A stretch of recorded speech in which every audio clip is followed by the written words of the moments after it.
Greetings, everyone. This is the Sharpen Up Podcast. My name is JC Bruce. I am your host, along with my co-host, Ron Rollins. Hello. Ron's broadcasting from sunny and humid Dayton, Ohio, and I'm down in sunny and humid Naples, Florida. And I guess the entire, at least eastern half of the United States, perhaps the entire planet, is engulfed in a heat wave right now. Yes, indeed. I think it's, Yeah. I don't know what the temperature is down there. It's 89, 90 here, supposed to hit 96, and it was 95 or 96 yesterday. Apparently the hottest Dayton has been in a decade. And Yeah, it's not been even in the low summer yet. 90s here, which is unusually hot. I was talking to a fellow native Floridian yesterday. In fact, he came by to replace the battery in one of our cars, which had died probably because of the heat. Yeah, well, And he was saying he grew up in Fort Myers, been here all of his life, and he was saying he's never remember anything as hot and as uncomfortable as it is right now. So that's weird. for all the Well, climate deniers out there, we know why it's happening, and we know it's going to keep going. So it's nothing should be a surprise at this point. do you think this has anything to do with those Jewish space lasers that Marjorie Taylor Greene was suggesting were setting all the forest fires? I mean, could they just like be heating up the atmosphere? I actually some sort wish of nefarious plot. I wish they were actually real. I believe you could probably use a Jewish space laser to carve a hole in the whatever layer we have filled with carbon dioxide, and maybe let all of the heat out. Let it just go into space. You could just sort of aim it. Well, that's where the heat used to go, is into space, and now it stays here. Right. So we punch a hole and let the heat go out. Right. But not let all the air go out, because that would probably be bad for us, right? Right. Yeah, that'd be bad for us. You want to let the heat out and keep the air in, right? I think that would be an excellent application for the Jewish space lasers. I think we should call the laser people and see if call the laser people and suggest that. You're kind of like a great big giant heat straw to outer space that could suck up the heat. Yeah. I think that's a good idea. It sounds like sound science to me. It is science of a sort. Yes, it's crypto science is what it is.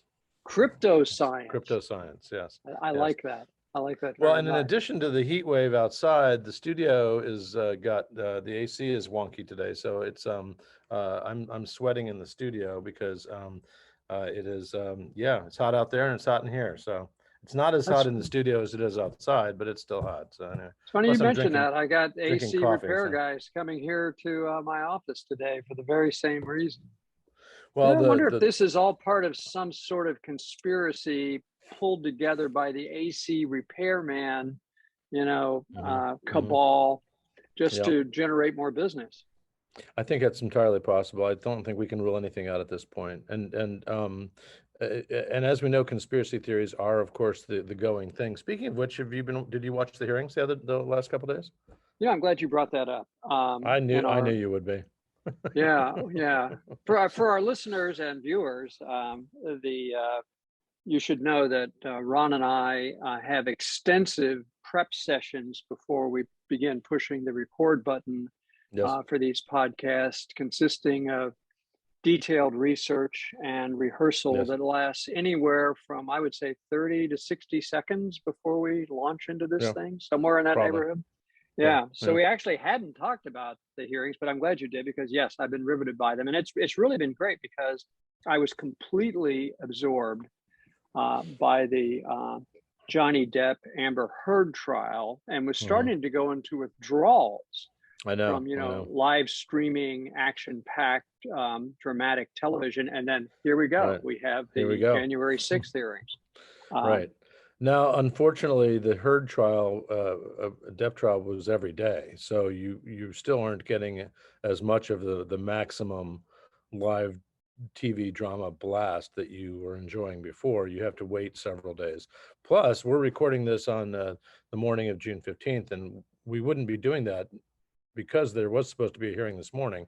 They have since bounced it to next week. Apparently, the word is that there's no extra drama involved in that. They're small, hardworking, no doubt underpaid, youthful video editing staff needed more time to prepare, so they Yeah. gave them a couple days. Yeah.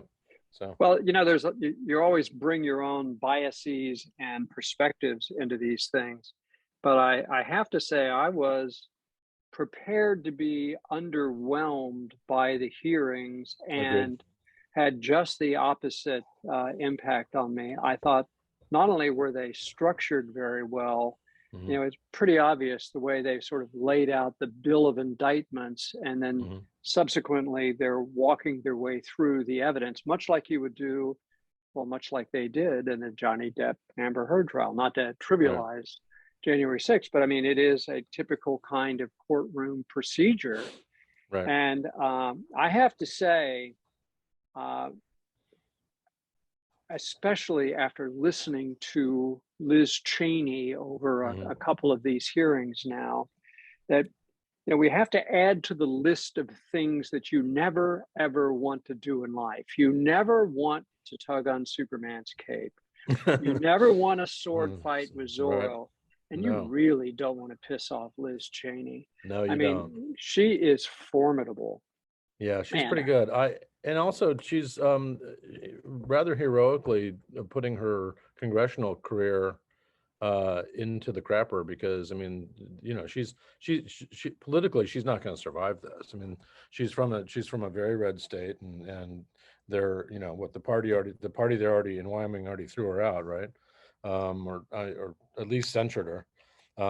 So yeah, I wonder what she'll be doing a few years from now. I don't know, Maybe but she'll maybe it's she'll kind pull of a a Romney and move to another state. maybe. I mean, it's almost a badge of honor these days. I remember I was living and working in Arizona when the Arizona Republican Party was debating whether it should rename its state headquarters, which was at that point in time the Goldwater headquarters, because they felt like Barry Goldwater, had turned into a communist or something. And, because he thought, Right. government ought to stay the hell out of women's health and let them decide for themselves what they do with their own bodies. I know. And he was, he was always a libertarian. I mean, there are a lot of Correct. things you can criticize Barry Goldwater for, but I think one of the Right. things that you have to say is that he was fairly constant on certain sort of limited government principles, whether you Right. agree with them or not. But I don't think Barry Goldwater ever changed. I think the Republican Party changed underneath him. Oh, And sure. And well, the evolution of both parties over the last, 60 years has been a pretty interesting. I mean, but um yeah, I mean, I honestly, I trace everything that's happening in the Republican Party now back to Reagan, pretty much. I mean, he was the yeah, one that he was the one that pretty much started the ball rolling. And you have to giving historical and influential credit where due. I was never a Reagan fan and remain an unapologetic non-Reagan fan to this day. But the influence the guy had on the next 30 to 40 years of American history and politics has been profound. And I'm not even sure he realized what exactly he was setting in motion, or that it would be as long lasting as it has turned out to be. I'm not sure he was that smart, actually, or that he knew history and the currents of of of, of history that well enough to understand what he was unleashing. I think he was just an in the moment guy, I think if but he it's were turned out to alive be a big today, deal. he would be absolutely appalled at what's going on. In fact, after just the first two hearings, the way they laid out the origins of the insurrection and the riot at the Capitol, uh, I don't know how anybody could view the evidence and not recognize that the entire premise behind it, that the Mhm. election was stolen, was just absolute. Well, as former Attorney General Bill Barr said, it was absolute bullshit. I mean, every Yeah, responsible person in the Trump administration tried to tell him this is not true. I don't think he right, cared. It didn't matter to him. It was an opportunity to raise money. What did he raise? Something like mhm, $250 million to sort of yeah, save the election for right, a cause that actually hadn't even been created. It was just money coming in for whatever he wanted to use it for. Right. So what do you think? Do you think the Justice Department will ever actually file criminal charges? What do you think about Well, the prospects of that? I don't know if they will or not, but I have a fear if they do, because I think, and I had this conversation with a friend the other day. I mean, criminal charges are great, but you can be found innocent of criminal charges, Mm-hmm. And my concern I'm of two minds on it. I think if they did, um, the possible downside is that, unless some sort of plea agreement was worked out, which is possible, although I don't even know what a plea agreement between the Justice Department and a former president even looks like in terms of structure or whatever. Sure. Clearly, you don't send an ex-president to prison. I mean, he's not going to Leavenworth or anything like that. And I don't think anybody would expect that. I think there'd be a lot of folks would feel like there was some vindication in a, an indictment of some sort. But like I said, I mean, you can be found innocent of criminal charges, and that would simply, you want to talk about empowering the base? I mean, holy cow, can you imagine what this country would be like if Donald Trump was found innocent of whatever criminal charges were filed against him? That would really rile things up. It'd be like, see, he was innocent all along. It was all bullshit. And I can't even imagine what would happen if that happened. Yeah, I think the it would be consequences of that would be devastating, and I think right, that's why you've got to. I got to give the Attorney General some credit that better be really careful. You better really have evidence. It's one thing to have hearings in which you make assertions and right, you select the evidence that you're going to present to back up the assertions that you're making, which I personally think are convincing and right, truthful. right. Nonetheless, does that constitute a violation of federal law? And is it enough that a prosecutor could feel confident about winning the case? Because if you don't feel really confident about winning that Right. case, like you just You don't said, you don't bring charge. you better not bring it. Well, also too, there is again, who is the decider there? I mean, what does a jury of Donald Trump's peers look like?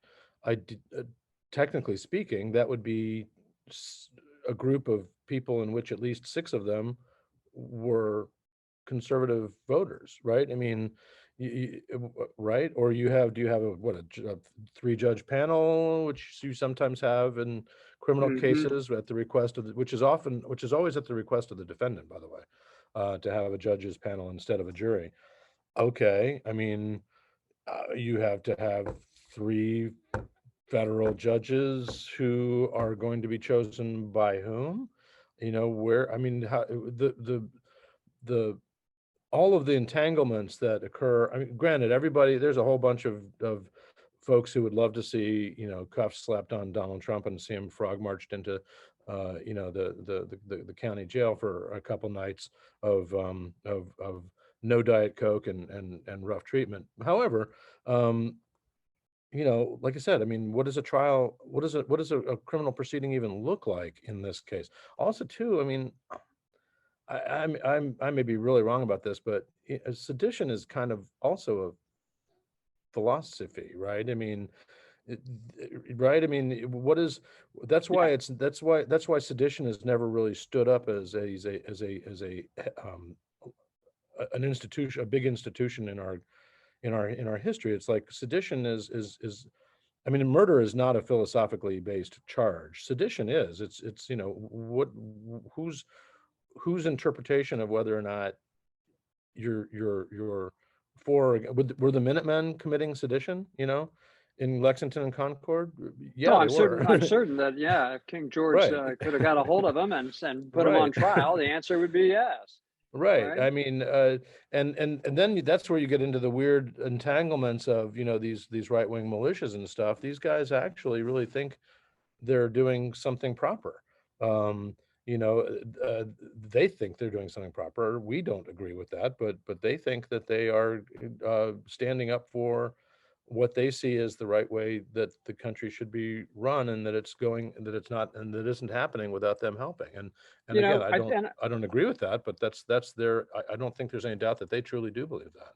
I think that you have to make a distinction between people that, like the Proud Boys and the Oath Keepers and others that stormed the Capitol, broke in, pummeled law enforcement officers. I mean, these are people drawn from the same ranks that always talk about support the blue, yet there they were beating the crap out of them.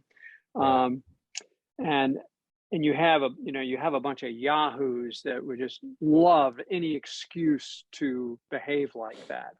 But then you have a lot of people, I think, who are probably normal, decent Americans who have drunk the Kool-Aid, who have been told by the President of the United States, who they voted for, who was legitimately elected in his first term, that the election is being stolen and I need your help to save America. And they believed him. Right. And they believed him, and many millions still believe him. And despite, the overwhelming, really the irrefutable evidence that it isn't true at all, it's the same kind of phenomenon. You have people who, even to this day, still deny global warming. It's like, well, all the facts are in, and it's pretty convincing. In fact, there's really no serious dispute. What's your problem? And the problem is that once people have sort of signed on to, a team, if you will, it's hard to unsign. You can't. It's hard to admit you're wrong. It's hard to sit back and say, "Oh, I was a fool," and so people can't do that. I mean, it's the why people cling to beliefs that are clearly absurd, like the big lie. And I honestly feel sorry for those people, because they've been conned. They've been conned by a very slick carnival barker who knows how to manipulate people. He did a very successful job in manipulating them. He also manipulated the people who ended up in Washington on January 6th and directed them to storm the Capitol. Very clear that it would have been the happiest day of his life if they had gone up there and hanged Mike Pence and stopped the vote count and opened a potential pathway for the election to be overturned. It was nothing short of a coup attempt. And the fact that people are still denying that, even though it's perfectly obvious. I mean, the evidence, the video footage of it, Trump's own words, the words of all the people who were in the room with him at the time, who begged him to stop. The fact that all this, this incredible avalanche of evidence that can only lead to one, honest conclusion, people still are reluctant or find it impossible to believe that, says something really disturbing about human beings. I think the fact that we can be so easily manipulated and blinded to what I think is patently obvious evidence. Well, very discouraging to me. Yeah, how's that for an upper today, folks? Yeah, there's our happy moment for this podcast. But it's very disturbing. It is. You asked about, back to the thought of, and I agree with everything you said, back to the idea of criminal charges. I was intrigued by the hearing 2 days ago, in which the discussion turned away from the insurrection itself and into the $250 million fundraising that you talked about, and that is a little different. I mean, granted, what does a sedition charge look like against a former president? I'm not sure I know. However, I know what a fraud charge looks like. I know that Al Capone killed a lot of people, but was sent to prison on tax fraud. I mean, that's how the Justice Department tends to go after really big fish, and that woke me up and made me wonder if that's the direction this goes. If you start to build a wire fraud, tax fraud, election securities fraud, I don't know what, but raising money for one stated purpose and then simply not using it for that purpose seems fraudulent to me. And I wonder if there's a possibility there that they could build a credible criminal case could be built off that. And it seemed like that's the main reason for them to have brought that up, I think. Yeah, I think so. Although I would say that the difference between sort of having a congressional committee point out, hey, this looks like fraud to us, and then having the data, the discovery process, going through all of the books, being able to, prove it, is a very time-consuming process to build that case. I mean, I don't think you can expect the Justice Department to put a case like that together in anything under a year, and that's probably speedy. Right. So, I mean, we'll probably be at the next election before they could, bring some of these cases forward, right? Well, except that we don't know what the Justice Department has been working on for the last year. Well, that's true. I mean, it may be that that's the avenue that they've been pursuing, and knowing that the January 6th committee is going to focus on January 6th, maybe the Justice Department has been letting them do their work, and the Justice Department is doing what they're good at, which is investigating wire fraud. I mean, that's the kind of thing that's the kind of thing to do. That's how they take down financiers. That's how they take down, like I said, really, really big white collar criminal fish that that didn't kill anybody, but certainly have committed crimes. And that's how you get them essentially not on technicalities, but you get them on illegal process. So I don't know. We shall see. We shall see. We shall see. It could be that the ultimate jury in all of this is history. Right. Well, and two, the truly disturbing thing is, speaking of history, is that, a lot of what Trump did is right out of the dictator's playbook. You tell people 6 months before the election that the only way you can lose is if you're defrauded, and then you stick to that, and then when the election happens and you lose, you say, see, I told you that would happen. And then you tell people we don't believe in the election. And then you basically try to overturn the election by getting people to believe that the election wasn't real. And then basically you come back several years later and try again. I mean, Hitler did that. And I know you're not supposed to compare to Hitler. There's there's some internet rule in which I forget what it is. It's somebody's protocol, Goodman's something or other. But and you know what I'm talking about. There's this axiom by which in any internet thread or discussion,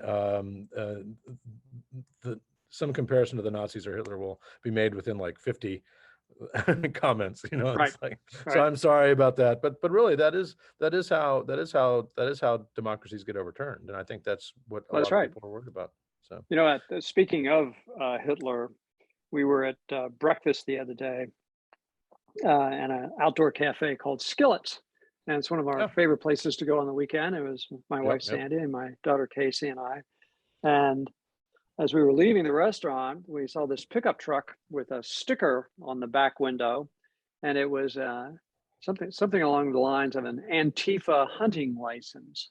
Oh, nice, right? And nice, yes. Don, do you even to the guy that had that?